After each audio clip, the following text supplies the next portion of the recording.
I did not know this. This is groundbreaking. Michael Jackson, the anti-gravity shoe, and he invented that. That's his patent. I thought he did this for real. I didn't know it was a shoe. Yeah, most of us tried it, right? Hey, what's up, everybody? We're on a rooftop overlooking all of Atlanta, and we're about to go in the city and create our own tour guide. That's right. We're about to go find 4 culturally rich landmarks and get it popping. You guys ready? Yeah. Let's go. Hey, what's up, y'all? Welcome to the SquADD's Guide to Atlanta's Historic Black Landmarks. We took an amazing tour through the city and created our very own travel book just for y'all. We all jumped into our Hyundai and set out into the city.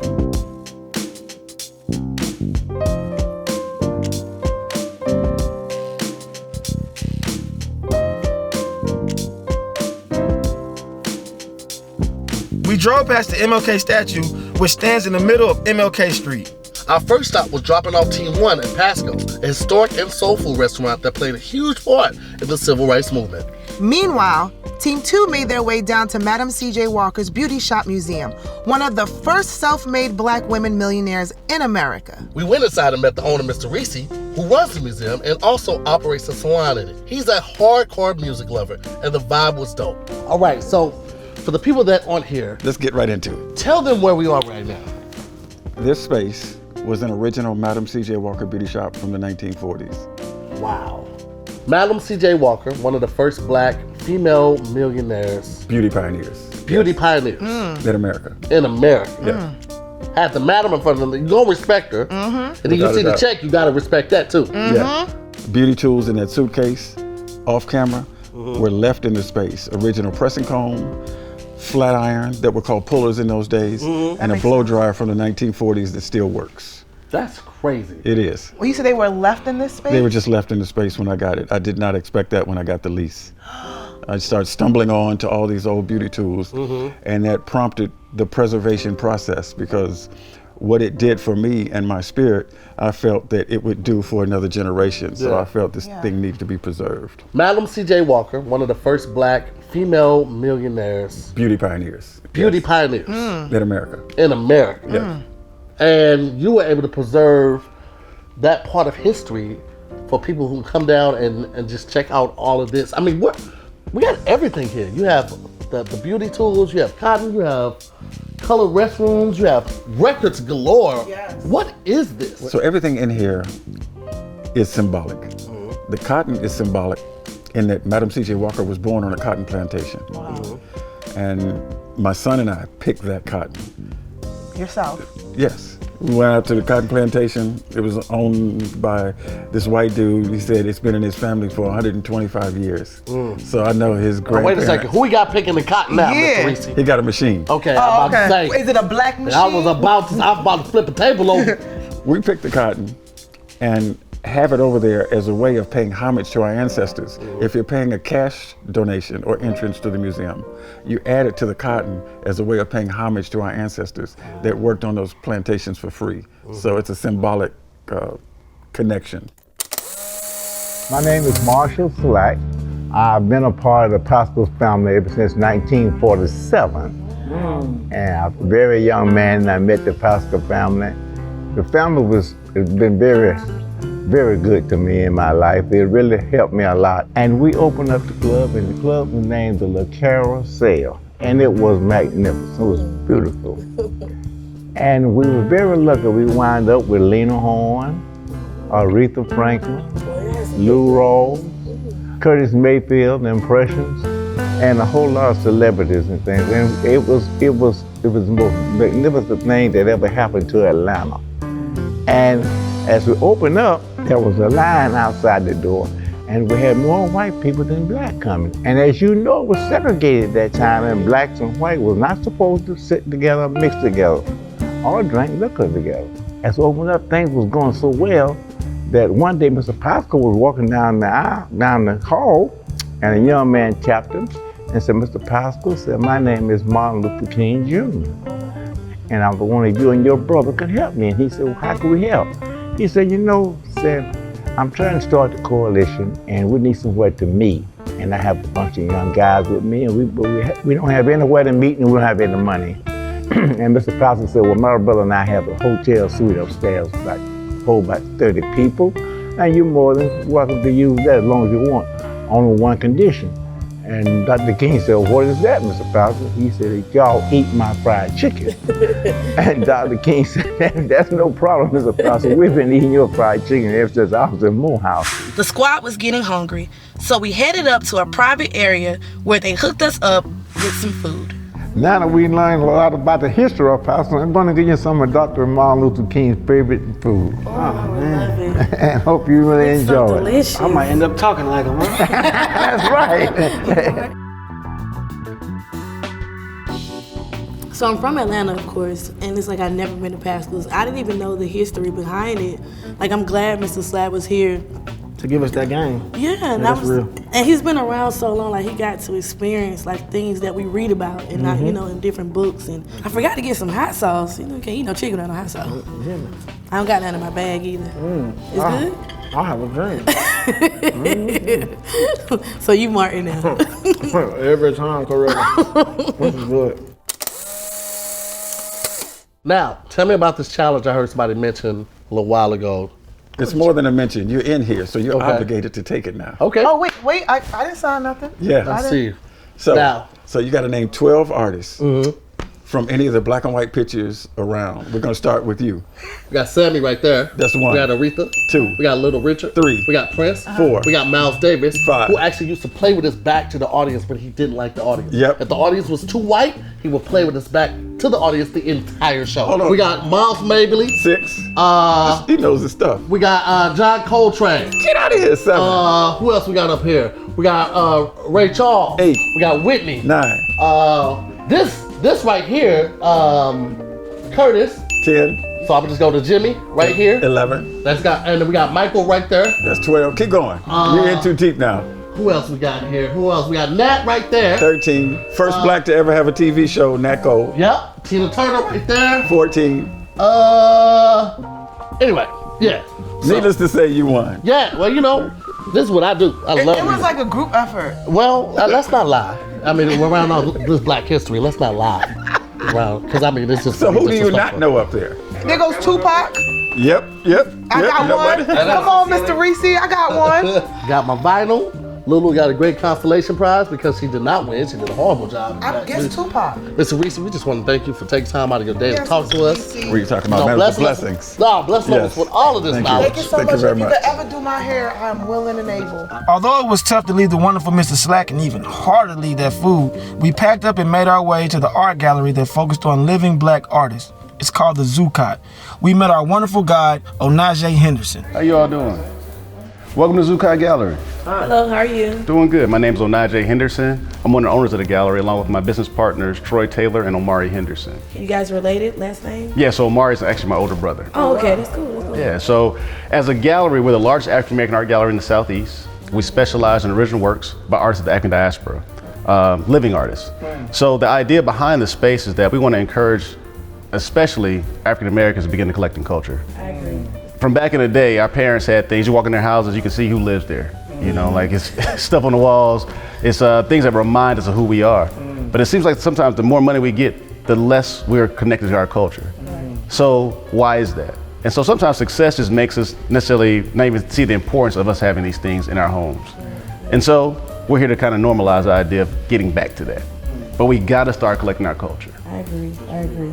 So hey, I'm excited. I'm ready to see what's in here. How about you? Me too. I'll take Apple Pay. We take everything. I'll type of Everything, yeah.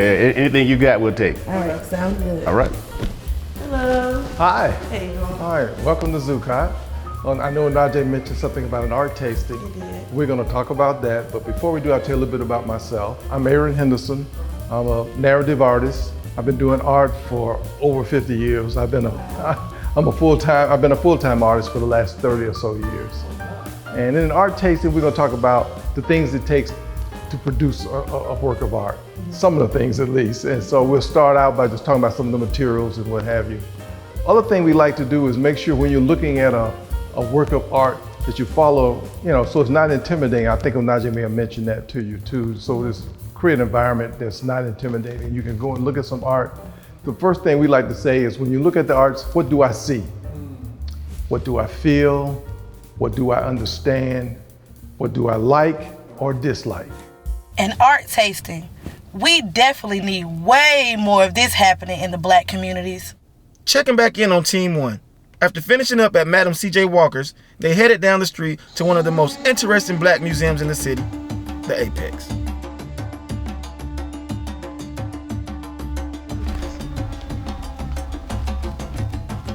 This is like legit happened in our history. Excuse me. Don't mean to bother you, but in all good conscience, I cannot allow you to begin our history with slavery. So often people do that, but I'd like for you to go with me to start at the beginning. All right. I love that. Before we go, I must say this. We're admonished by Dr. Asa Hilliard to never begin our history with slavery. Okay. I like that. We talk about books. In the civilized world in Africa, books were formed. Wow. So we created books? Well, not so much created books, but created the alphabet systems that go into books. Oh, wow. Look at hieroglyphics. That's a system of language. Yeah. Any language that you can speak on the world comes from a derivative of symbols. Symbolism turned into letters. Gotcha? Arithmetic, 25,000 years ago. Mining, copper, things of that nature. Just on this one little timeline distance right here. People like Imhotep. Are you familiar with Imhotep? Yeah. What you got? He had a chick named Anaxanamun, and he had tried to bring her back with these bones, and then That's Bradley Scorpion Cooper. King.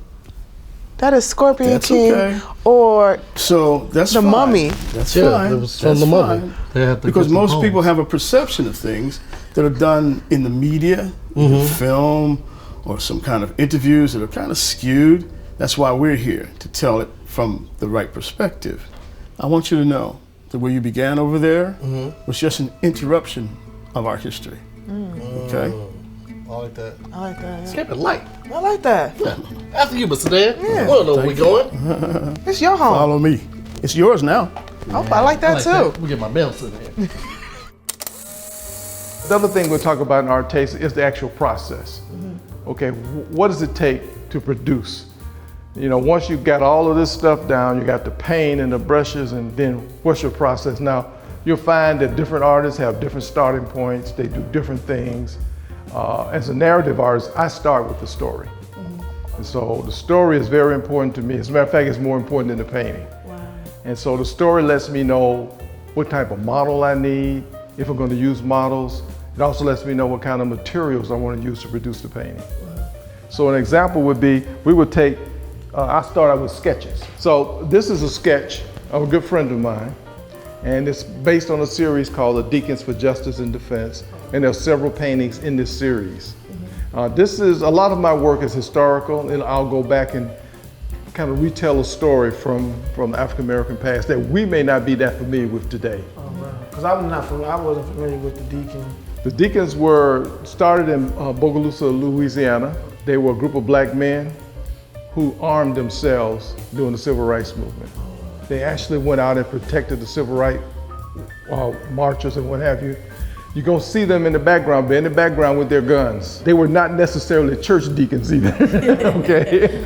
But they were sitting in a neighborhood at the beginning of a street in a black neighborhood, and they sit out in some folded chairs from the church with their rifles. Oh, wow. For protection. Yeah, oh yeah, for protection. So it started with a guy named Deacon. No. My process involves research. And so That makes the painting more meaningful because you did your research about it, got a chance to get information, and you know, you kind of got that thought process in your mind while you're producing the pictures. that's right. And the painting comes with the narrative that shows where I got the research from, Right. shows what I was thinking about when I did it. Now from this, we'll go to the actual painting. And the actual painting would look like this. Wow. Oh, wow. That is amazing. Oh, wow. The detail. That is very nice. Man, this was an amazing experience. Thank you so much Thank for you this so much. experience. Thank you. Thank you, man. Thank you. As I was saying, down this hallway, we have Black inventions and inventors and how they changed our lives. In the room over here, we have women in STEM. Oh, yes. Science, technology, engineering, math. Remember back there in Egypt, as they call it, science came full circle in these kind of, in these kinds of settings in here, you'll see more of the end result of our history. Down this hallway, we have people like Lonnie Johnson inventing the super soaker. Right? Got one. Yep. Ironing board. She did that because she wanted to stand up. Come on now. Makes sense. I got one of those too. Light bulb filament. Couldn't light that bulb up without his filament. What's his name? Louis Latimer. Who knew? I did not know this. This is groundbreaking. Michael Jackson, the anti-gravity shoe, and he invented that. That's his patent. I thought he did this for real. I didn't know it was a shoe. Yeah, most of us tried it, right? Yeah. Gas mask, traffic signal, Garrett Morgan. And I think we mentioned the ice cream scooper because people love ice cream, right? Yeah, I love ice cream. And you got something like, ooh, the home security system invented by a black woman. What? She's from Jamaica, Queens, New York. That's where I grew up. And this is just a few. I mean, we'd have to fill up this whole museum and plus the parking lot to give you all the black inventions that are out there. Yep. She's from where I'm from. I could make something too to here. I could they needed the home security very much in Brooklyn and Queens and Jersey. Hey, Mr. Moore, we're going to get up out of your way. But thank you again for having us, brother. No stuff. Really appreciate it. All right. Thank you. Want some more? Can I get that shirt? Yeah, you can. So I got to pay for it? Yep. Okay, I don't. Yeah. What a day. That concludes our SquADD's travel guide to Atlanta's historic black landmarks. We hope you enjoyed it, and most importantly, we hope you learned a lot about Atlanta's black history. Now get out there and experience it for yourself, and tell them the SquADD sent you. This episode of SquADD's Guide is brought to you by the first ever 2022 Hyundai Santa Fe plug-in hybrid EV.